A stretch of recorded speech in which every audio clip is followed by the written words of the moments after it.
y compartiendo la palabra del Señor, una gran responsabilidad y una carga, pero gracias al Señor una grata carga.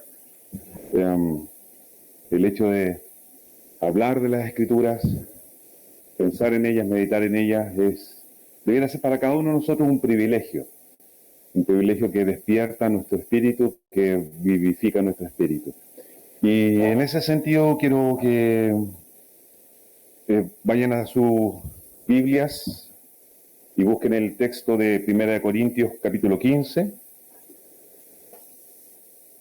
del verso 35 al 49. Vamos a continuar con lo que es la enseñanza de la carta a los Corintios, la primera carta.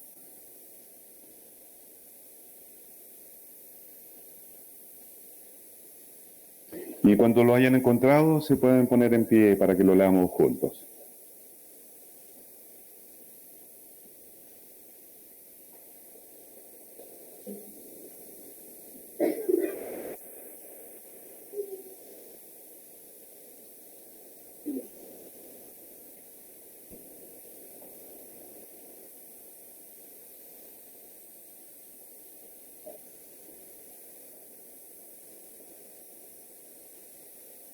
Sí, está el justo por eso. Medio.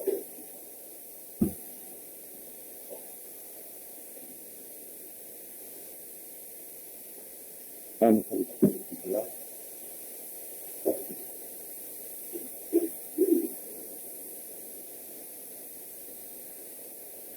bien, vamos a dar lectura a la palabra.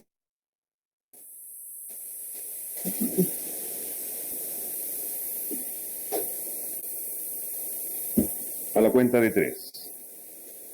Vamos, gracias. 1, 2, 3. Pero dirá alguno, ¿cómo resucitarán los muertos? ¿Con qué cuerpo vendrán? Necio, lo que tú siembras no se vivifica, y lo que siembras no es el cuerpo que ha de salir, sino el grano desnudo, ya sea de trigo o de otro grano. Pero Dios le da el cuerpo que Él hizo, y a cada semilla su propio cuerpo.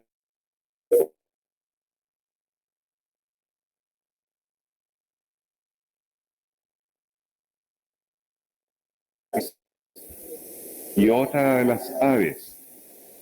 Y hay cuerpos celestiales y hay cuerpos terrenales, pero una es la gloria de los celestiales y otra la de los terrenales. Una es la gloria del sol, otra la gloria de la luna y otra la gloria de las estrellas, pues una estrella es diferente de otra en gloria. Así también es la resurrección de los muertos. Se siembra en corrupción, resucitará en incorrupción. Se siembra en deshonra, resucitará en gloria. Se siembra en debilidad, resucitará en poder. Se siembra cuerpo animal,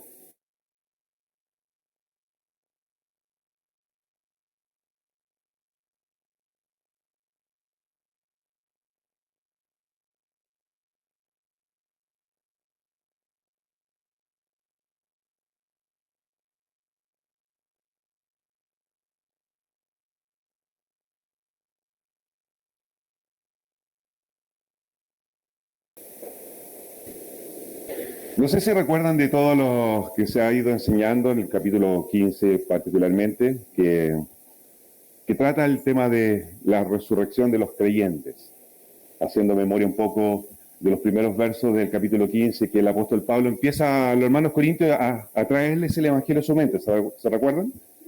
Les recuerda lo que consistía el evangelio y enfocándolo más bien en su vida a lo que realmente Dios nos ha llamado. Y en ese sentido fue poco a poco tocando un tema relevante que uno bien puede inferir de lo que está relatándose, que los hermanos de Corinto estaban olvidando, están envueltos en ese mundo, en el sistema. ¿Se acuerdan que previamente había hablado, el apóstol Pablo tiene que los puso en orden en cuanto a las cosas que estaban buscando, los dones que estaban, el servicio que estaban prestando a la iglesia, el servicio que estaban prestando en definitiva al Señor? Y en ese rumbo continúa la enseñanza de esta carta, enfatizando ahora el asunto de la resurrección.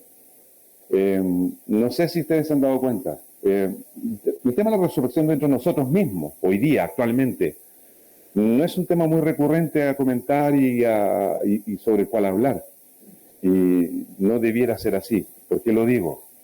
Porque si pensamos un poco dentro del Evangelio o del plan de salvación del Señor, la resurrección es un tema relevante, relevantísimo, porque es la manifestación de otro evento mucho más maravilloso, la venida del Señor. Si el Señor no viniese, no habría resurrección. Y mientras Él no venga, no va a haber esa promesa de resurrección para cada uno de nosotros, los creyentes. Por tanto, si usted lo piensa un poco, ¿es relevante o no es relevante hablar sobre eso? Y más que hablar sobre eso, ¿es relevante preocuparnos de eso?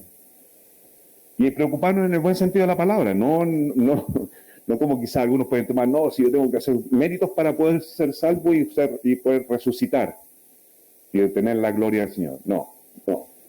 Sino como la Escritura nos enseña a ocuparnos de la salvación en nuestra santificación.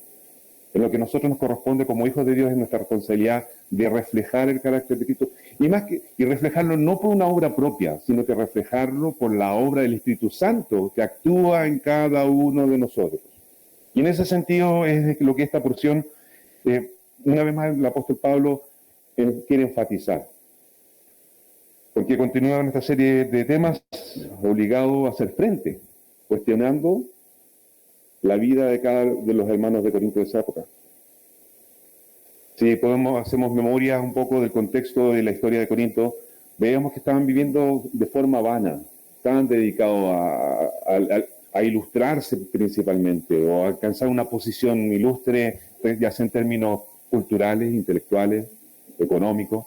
No olvidemos que Corinto era una ciudad próspera en esa época, era como el relevo, era la que estaba relegando a Atenas, que era la capital de esa región.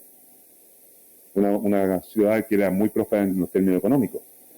Y tristemente los hermanos, podemos ver por los relatos de la carta, estaban siendo envueltos en ese sistema, de esa forma. Y por eso el apóstol Pablo les llama frecuentemente la atención. Y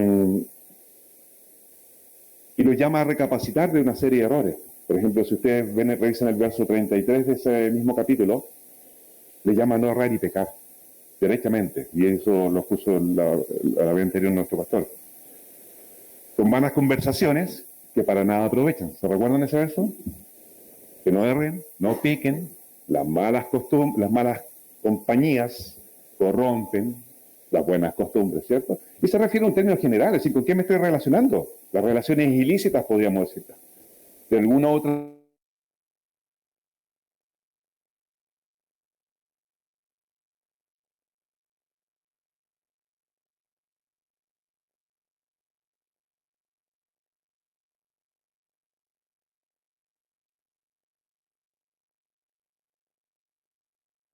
porción, a mirar la gloria del Señor. Y es por eso que la proposición que para el día de hoy sobre este pasaje es la iglesia, recordándose la verdad, se guarda del engaño de la vanidad. No sé si es explicativo para la simple lectura, pero la vanidad de la vida nos consume. Es cosa de mirar a nuestro alrededor. Y muchas veces mirarse a uno mismo. ¿Qué estoy buscando? ¿Qué pretendo? ¿Cuáles son mis objetivos? ¿A dónde apuntan? Pero nosotros como cuerpo de Cristo, como cuerpo del glorioso Cristo, tenemos que recordarnos continuamente.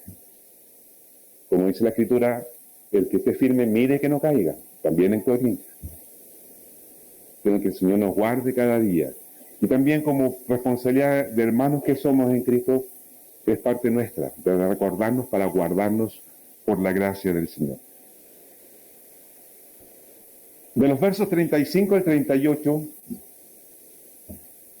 para que como miembros no levantemos excusas ante las demandas de nuestra fe. ¿Qué dicen esos versos? Pero dirá alguno, ¿cómo resucitarán los muertos? ¿Con qué cuerpo vendrán? Necio, lo que tú siembras no se vivifica, sino muere antes.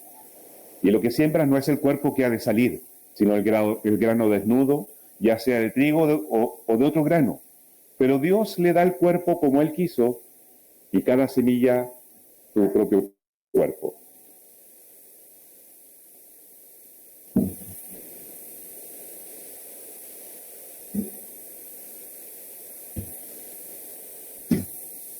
¿Qué podemos resaltar?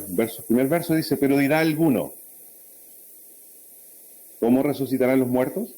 ¿Con qué cuerpo? Tomati es el término original usado ahí en griego. ¿Con qué cuerpo vendrán? ¿Es relevante eso? ¿Es de nuestra competencia? ¿Qué estaba pasando con los hermanos de Corintios que cuestionaban eso o se presentaban esas preguntas? Y realmente era un problema de que querían saber, por desconocimiento, y tenían curiosidad de qué se trataba esto. ¿O estamos hablando de un tema de desconfianza? Si meditamos un poquito, ¿qué puede ser eso? ¿Qué estaba pasando con los corintios? Habría que retroceder un poco de lo que ya le venía hablando el apóstol Pablo.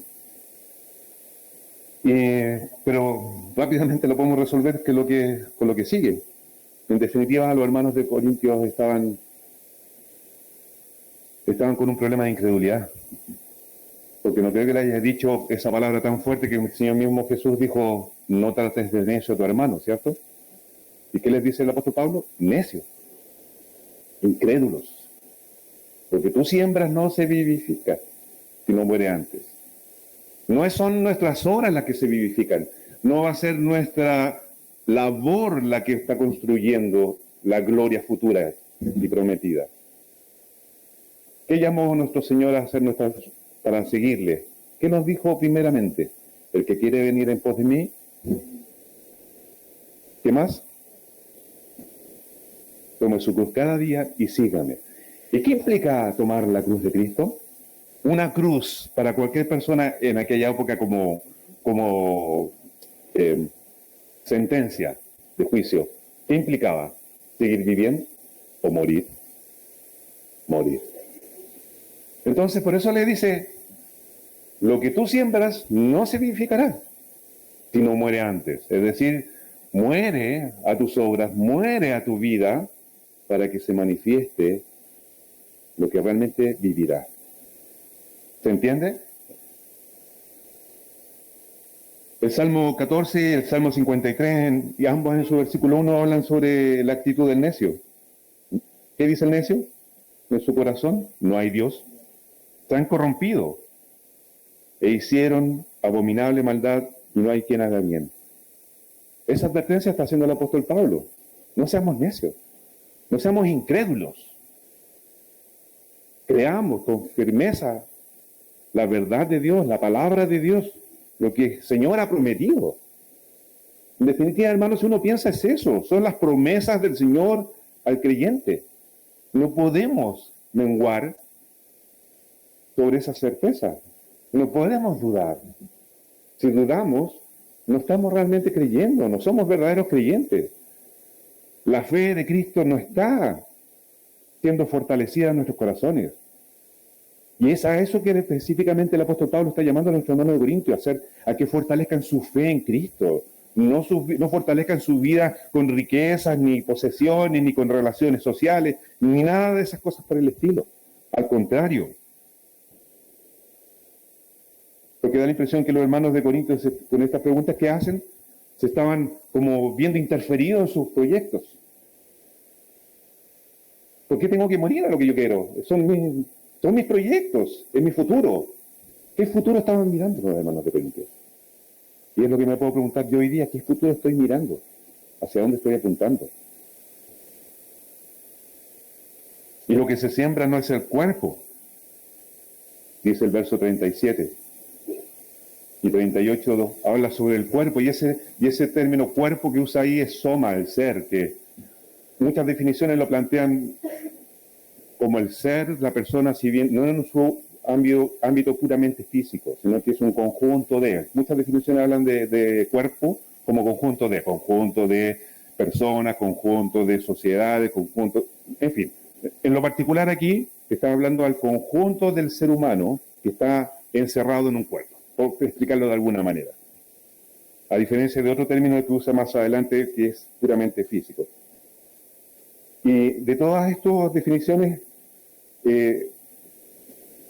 la conclusión que podemos llegar, y lo más relevante, es lo que dice al final del verso 38, que dice, pero Dios le da el cuerpo como Él quiso, y cada semilla su propio cuerpo. ¿Qué podemos entender de esto? Dios es Señor y Creador y soberano y puede crear de la nada. ¿Es relevante con qué cuerpo vamos a resucitar en realidad? Es un asunto de nuestro control, y lo digo fuertemente en ese sentido. Es un tema que está bajo nuestro control. ¿Debe estar necesariamente en nuestro control? ¿O es una competencia puramente de nuestro Señor y Creador, que sabe cómo hacer las cosas y cómo van a ser las cosas que van a ser perfectas? ¿Se entiende? ¿Me explico, hermanos queridos? Por eso el principio que debemos tener presente en base a esto: Dios es Señor y Creador y soberano, y puede crear de la nada. ¿Qué implica eso? ¿Qué consecuencias trae sobre mi vida? Considero siempre la voluntad de Dios perfecto. Es un criterio perfecto, que no necesita atenciones o adiciones. Es superior, sublime, supremo. Está por sobre todo entendimiento y toda razón. Por tanto, nuestra confianza, nuestra fe debe estar puesta en eso. Seguimos. La iglesia, recordándose la verdad, se guarda del engaño y la vanidad. ¿Para qué? Para no poner la atención en las apariencias. ¿Cierto? ¿Qué estaba pasando con nuestros hermanos de Corintio? El Señor nos libra a nosotros, señores días. Es una advertencia. Dice verso 39 al 41. No toda carne es la misma carne, sino que una carne es la de los hombres, otra carne de las bestias, otra de los peces y otra la de las aves. Y hay cuerpos celestiales y cuerpos terrenales. Pero una es la gloria de los celestiales y otra gloria, añado, es la gloria de los terrenales. Una es la gloria del sol, otra la gloria de la luna, otra la gloria de las estrellas, pues una estrella es diferente de otra en gloria. Cuando muchas veces estamos en el campo, sobre todo, que es donde se puede apreciar más, uno mira al cielo, los que son del sur y vienen del campo pueden disfrutar día a día eso. Uno mira al cielo y qué maravilla, ¿cierto? Precioso. Cielo estrellado, luminoso, las estrellas titilando, unas con mayor intensidad que otras son más apreciables que otras, se distinguen. Y nos conmovemos muchas veces con ese aspecto, esa apariencia de lo que podemos contemplar. Y aquí podemos notar que el apóstol también está haciendo alusión a eso. Podemos vivir deslumbrados de lo que podemos percibir con nuestros ojos, de lo que podemos percibir con nuestros sentidos cada día. Y muchas veces somos atraídos por esas glorias terrenales, por esas manifestaciones que podemos percibir. Pero lo quiere sacar particularmente, esta es una inferencia personal, hermano, de la lectura. Porque hay que recordar que a los hermanos corintios les gustaba este tema de las tertulias, las conversaciones sobre temas importantes, que llaman la atención, temas intelectuales, ¿cierto? Eran intelectuales nuestros hermanos, porque eran de países griegos, pequeños, ¿sí? Vivían dentro de esa cultura. Pero aquí el apóstol Pablo le está poniendo esta lucecita para atraerlos un poco, esto es una inferencia personal, no insisto, y para mostrarle esa gloria en nada se compara con la promesa de nuestro Señor. Sí, está bien, son hermosos las estrellas, es hermosa la creación porque la hizo nuestro Dios. Ahí está la hermosura. Esa es la fuente de la hermosura. Pero no es lo relevante. no es lo que realmente importa. El Señor creó todas las cosas para su gloria, para manifestarse a toda la humanidad, y no haya excusa, ¿cierto? Que podemos leer eso en los Romanos y las distintas cartas que el apóstol Pablo ha escrito. Los salmos también. Los cielos cuentan la gloria de Dios y el firmamento anuncia la obra de sus manos. ¿Qué es lo que realmente nos debe maravillar? ¿La creación o el creador? ¿Cierto? Nuestro creador nos debe maravillar.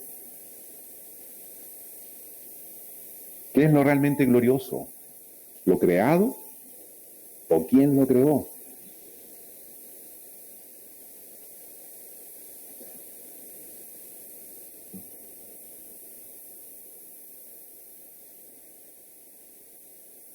Nos recordamos la verdad. Cristo es la verdad, para guardarnos del engaño de la vanidad.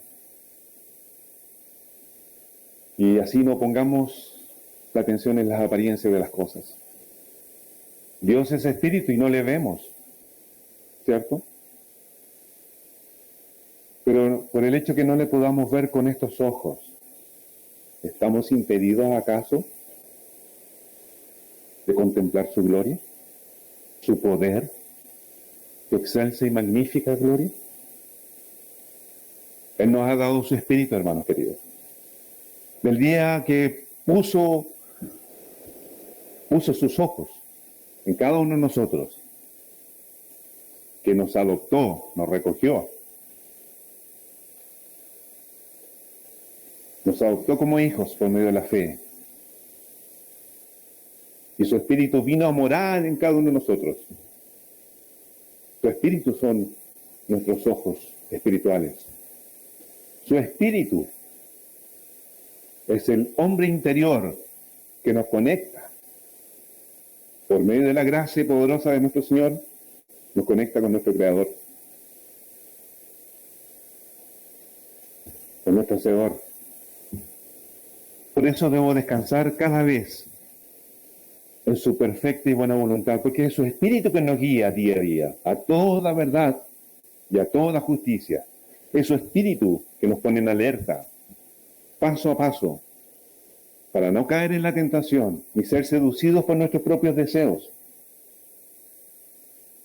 y que transforma nuestra mente conforme a la mente de Cristo, buscando las cosas de arriba, las cosas eternas. Por tanto, debo descansar en la buena voluntad del Señor, que es perfecta y agradable, confiando que su plan tiene un supremo sentido y eterno propósito. En síntesis, hermano, fe.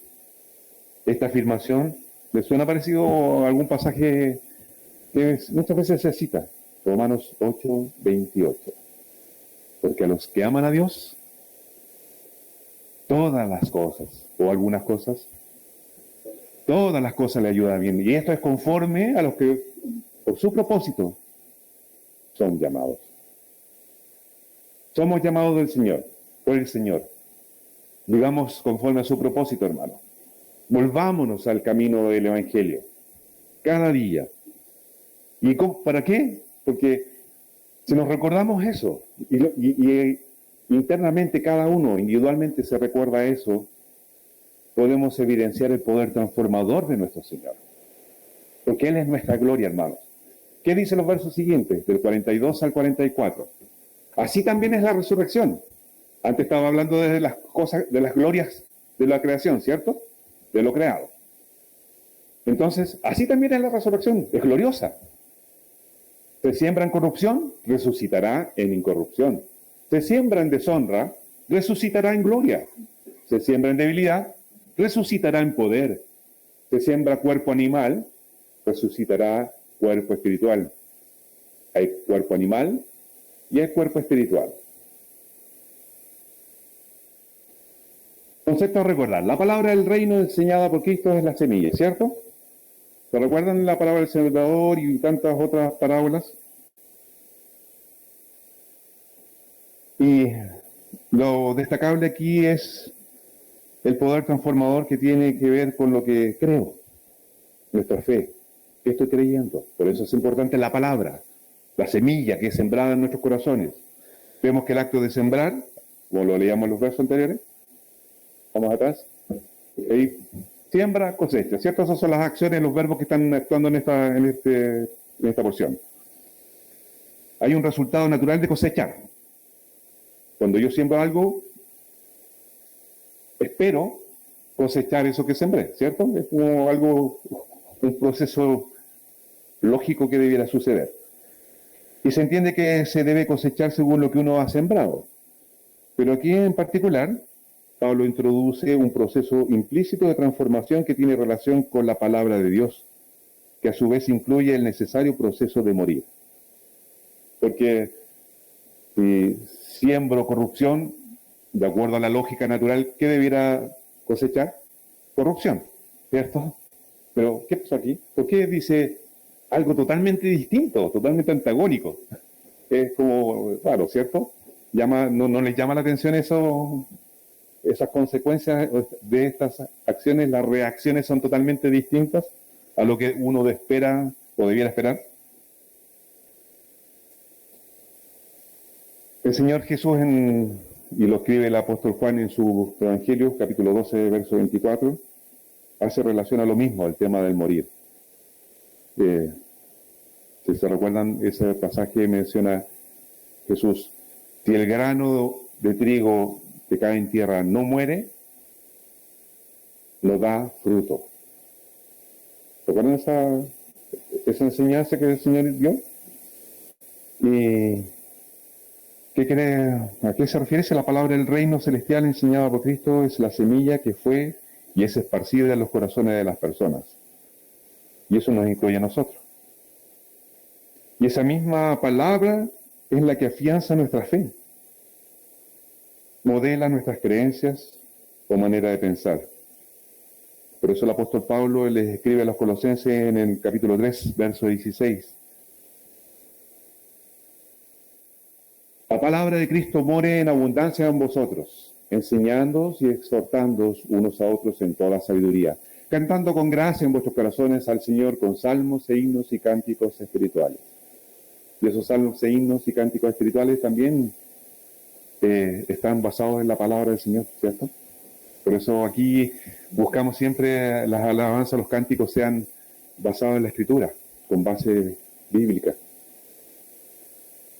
Porque es la palabra que nos edifica, es la palabra de Dios la que nos transforma. La palabra de Dios es la espada del Espíritu, es el Espíritu mismo obrando en nosotros. Primera Tesalonicenses, capítulo 2, verso 13, que dice: por la cual también nosotros sin cesar damos gracias a Dios de que cuando recibiste la palabra de Dios que oíste de nosotros, la recibiste no como palabra de hombres, sino según es en verdad la palabra de Dios, la cual actúa en vosotros los creyentes. Siguiendo con esto, así es la resurrección de los muertos. Se siembra en corrupción, resucitaremos en incorrupción. Fuimos creados, plantados, o nuestra vida se ha desarrollado en deshonra, resucitaremos en gloria. No hemos desarrollado y vivido en debilidad, pero resucitaremos con poder. No un poder propio, sino que el poder de nuestro Señor. ¿Me siguen, hermano? Es decir, buscando lo celestial, confiando en el poder transformador de Cristo, se aplica el poder y la verdad de Dios. Como dice a los Colosenses en el capítulo 3, verso 12, vestidos pues como es escogido de Dios, santos y amados, y de entrañable misericordia, de benignidad, de humildad, de mansedumbre y paciencia, es decir, vestirnos de Cristo. Ahí vemos claramente el carácter de Cristo. Y es lo que la Escritura nos enseña también, que el Espíritu del Señor, el Espíritu Santo conforma a nosotros, nos perfecciona, nos pone a la estatura del varón perfecto. Ese es el trabajo, ese es el objetivo del Espíritu Santo, llevarnos a la estatura del varón perfecto, la imagen de Cristo, el carácter de Cristo cada día. Es por eso que somos probados, hermanos, como el oro en el crisol, purificados por la palabra, pues purificados por el poder de Dios y sostenidos por la gracia del Señor. Por eso la iglesia tiene que recordarse cada día la verdad que encontramos a través de la Escritura, para guardarnos del engaño de la vanidad, que el mundo no nos enrolle, no nos distraiga, no nos aparte del Evangelio. Así poder aguardar con anhelo la manifestación de Cristo, su imagen compartida. Es promesa del Señor compartirnos su imagen. Lo leemos en los versos siguientes, 45 en adelante. Así también está escrito: fue hecho el primer hombre Adán, alma viviente; el postrer Adán, espíritu vivificante. Mas el espiritual no es primero, sino lo animal, luego lo espiritual. El primer hombre es de la tierra, terrenal; el segundo hombre, que es el Señor, es del cielo. ¿Cuál es el terrenal? Tales también los terrenales. ¿Y cuál es celestial? Tales también los celestiales. Así como hemos traído la imagen del terrenal, traeremos también la imagen del celestial. Yo sé que algunos se ríen ahí por el tema, el hombre es un animal. Sí, podríamos traducirlo, y tristemente es cosa ver las noticias día a día. Es una pena. Suena como chistoso quizás en una primera lectura, pero es una triste realidad. Y como les hablaba de lo anterior, el poder transformador del Señor nos quiere librar de lo que somos presos por medio del cuerpo, lo que implica nuestro ser, nuestra existencia. Lamentablemente somos presos por el pecado, pero cuando hemos llegado a Cristo, Él nos ha hecho libre. Y nos ha hecho libre a esa promesa que leímos anteriormente, a incorrupción, a gloria, a poder. Y es lo que hacen los contrastes. Y es el contraste también que sigue haciendo el apóstol Pablo acá, en estos versos.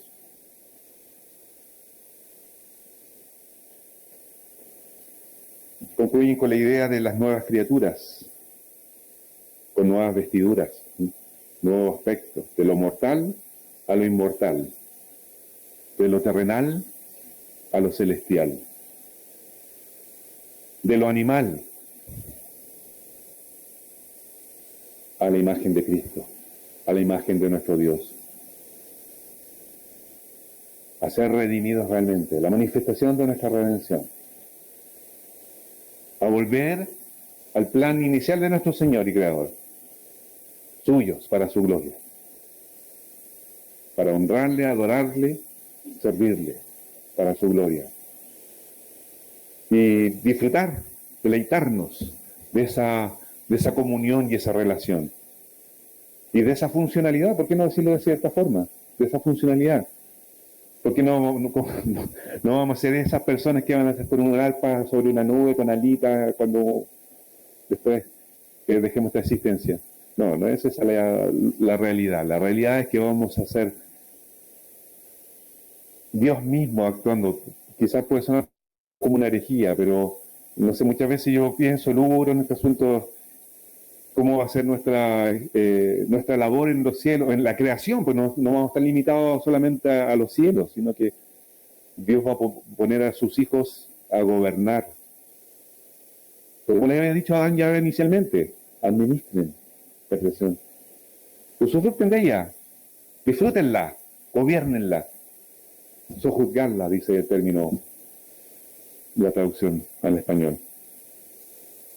Y ese plan no ha quedado olvidado por parte de nuestro Señor. Quizás nosotros lo hemos olvidado, pero nuestro Dios no lo ha olvidado. Por eso, si seguimos leyendo, o de lo que leemos ahí,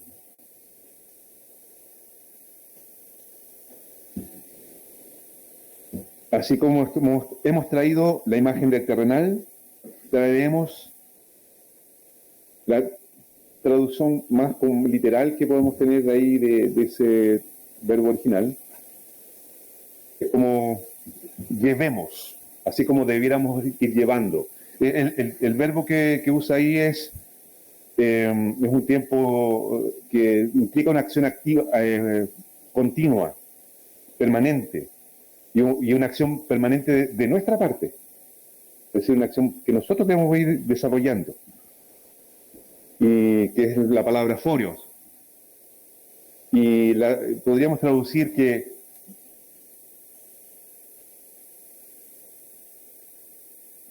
ese verso, así como hemos traído la imagen del terrenal, así es como hemos andado trayendo permanentemente esa imagen del hombre terrenal, llevaremos continuamente la imagen del celestial. ¿Me explico? No sé si me logro hacer entender, hermano, cuando la acción continua permanente y ese cambio, ese clímax que sucede cuando realmente seamos resucitados. Pero no dejemos esa acción a un evento futuro. Recordemos que Dios llama las cosas hoy como que son, a las cosas que son futuras, hoy día ya son. En su plan ya fueron hechas. Su plan ya fue consumado. Lo que pasa es que tenemos que esperar con paciencia la manifestación de esas promesas, la manifestación de esas acciones que Dios ya realizó en nuestra vida. Es por eso que necesitamos día a día recordarnos el Evangelio. Es por eso que necesitamos día a día apoyarnos por la gracia, Señor, en su verdad, no en lo que nosotros percibimos de nuestro entorno, no de acuerdo a las circunstancias que vivimos. Debemos vivir de acuerdo a lo que Dios ha declarado en nuestra vida y lo que Dios ha declarado sobre nuestras vidas. Somos posesión suya, hermano. Estamos en el hueco de su mano, no estamos a la deriva ni llevados por el viento a donde se le antoje. Tenemos un propósito y una razón definida de parte de nuestro Señor. Y es por eso que hoy día tenemos que recordar que una de las promesas del Señor es que seremos resucitados, seremos transformados, no como nos contemplamos hoy día, no a la forma que estamos acostumbrados a vivir, sino que nos dio una promesa de ser vivificados para su gloria. Y mientras tanto estamos en este cuerpo, sujetos a este cuerpo, a pesar de estar sujetos a este cuerpo, tenemos la libertad en Cristo de vivir para su gloria, para manifestar las virtudes de aquel que nos llamó de las tinieblas a su luz admirable. Porque Él nos escogió para ser nación santa, pueblo adquirido somos. Somos sacerdotes. Somos príncipes y sacerdotes. No somos cualquier persona. En realidad tenemos que tomar el peso de lo glorioso que implica ser hijos de Dios, hermano. Y es la advertencia que el apóstol Pablo le estaba haciendo a los hermanos de Corintio. Se estaban olvidando de todo el plan del Señor. Y es por eso que trae a colación el tema de la resurrección. Y más adelante en nuestro culto vamos a recordar una institución tan hermosa que es la cena. Que es la cena del Señor. ¿Qué es lo que implica la cena del Señor? Traer a nuestra memoria que Cristo vendrá. Y como les decía al comienzo, en la introducción, nuestra resurrección no va a ser mientras nuestro Señor vuelva. No va a ser antes de ese evento. Es por eso que cada día debemos anhelar y confiar en esa promesa del Señor, en esa declaración. No es una promesa política. No son palabras al voleo para a fondo apacentar un poco nuestros corazones, la ansiedad en nuestro corazón. No, es una verdad eterna, poderosa, que no está ligada a lo que perece, sino que está ligada al Dios eterno. Hermanos, sí, esa es la invitación hoy día a cada uno. La promesa de transformación de una vida eterna, la manifestación del cuerpo de Cristo es en esencia y presencia, es la imagen del celestial, a lo que el Señor nos quiere llevar.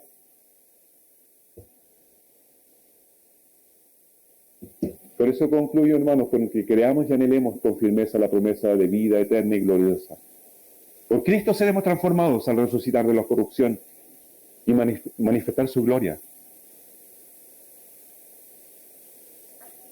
No tengamos por tardanza la venida del Señor, ni menos por olvidada.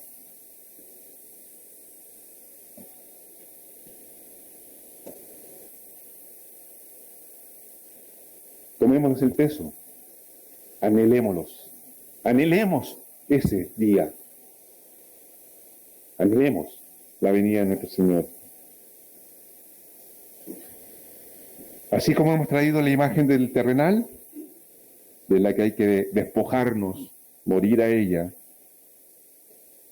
Acuérdense que el término cuerpo implica nuestra persona, nuestro ser, nuestros deseos, pretensiones, todo lo que somos nosotros. Despojémonos. Por la palabra ya hemos muerto al yo. Y ahora reina Cristo, quien está sentado a la diestra de Dios en poder y gloria. Andemos trayendo como vestimenta la imagen del celestial, para que se manifieste la nueva naturaleza. Hoy día, vistámonos de Cristo.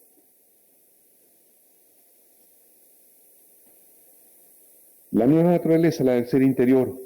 Somos templo del Espíritu Santo, quien forma esa imagen celestial en nosotros. La consagración es un factor permanente en el creyente, que tiene como único propósito, hermanos, el reflejar al Dios invisible. Como dice el apóstol Pedro, fuimos escogidos para manifestar las virtudes de aquel que nos llamó de las tinieblas a su luz admirable. Por eso les insisto, hermanos, creamos y anhelemos con firmeza la promesa de vida eterna y gloriosa. Esto porque seremos transformados al resucitar de los muertos. La corrupción ya no nos tocará, no tendrá dominio sobre nosotros. Y el mundo también no tendrá dominio sobre nosotros. Hoy día somos de Cristo, el mundo no tiene dominio sobre nosotros, el pecado no tiene dominio sobre nosotros, ni menos la hueste de maldad. Seamos firmes, mantengámonos firmes en la promesa y la verdad del Señor. Recordémonos cada día esa verdad. Cristo nos dijo que vendrá otra vez y se tomará a sí mismo, tomará a su iglesia. Eso me llamó la atención a mí. Dijo, vendré otra vez y me tomaré a mí mismo. ¿Cómo? Pues si está viniendo, ¿cómo se va a tomar a sí mismo? Su cuerpo, viene por su cuerpo. Tu iglesia.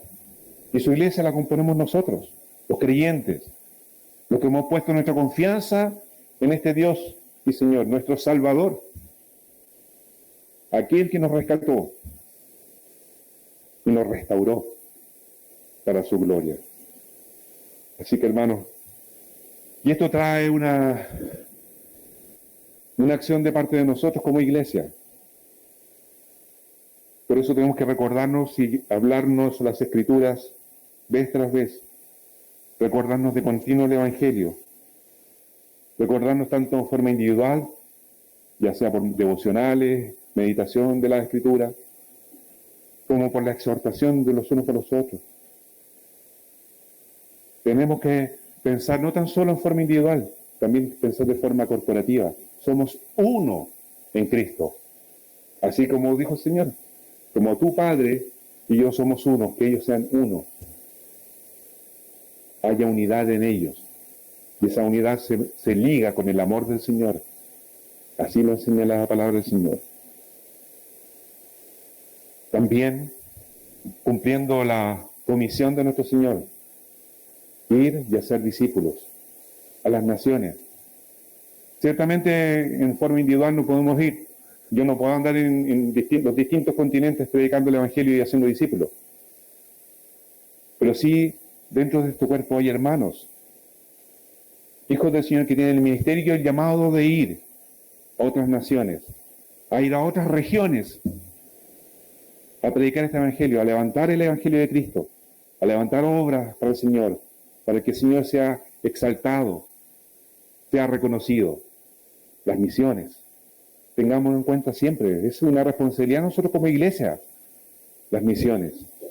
De una u otra manera podemos participar de las misiones, hermanos. El proclamar el Evangelio no se limita tan solo al decir la palabra de Dios. La tenemos que vivir en toda su plenitud,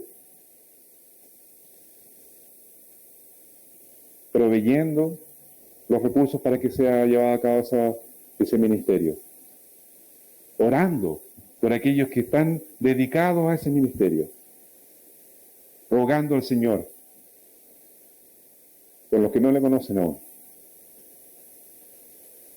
No nos podemos desentender tampoco de esa responsabilidad, hermano, que está muy ligada a andar trayendo permanentemente la imagen del celestial. Y confiando en el Señor, que su palabra es la que actúa en nosotros, es la que nos redarguye, nos corrige, nos afirma, nos establece como hijos de Dios. Es lo que se ha expuesto, hermanos. Y que el Señor les bendiga grandemente y el Señor les guarde en gran manera. Gracias, hermano.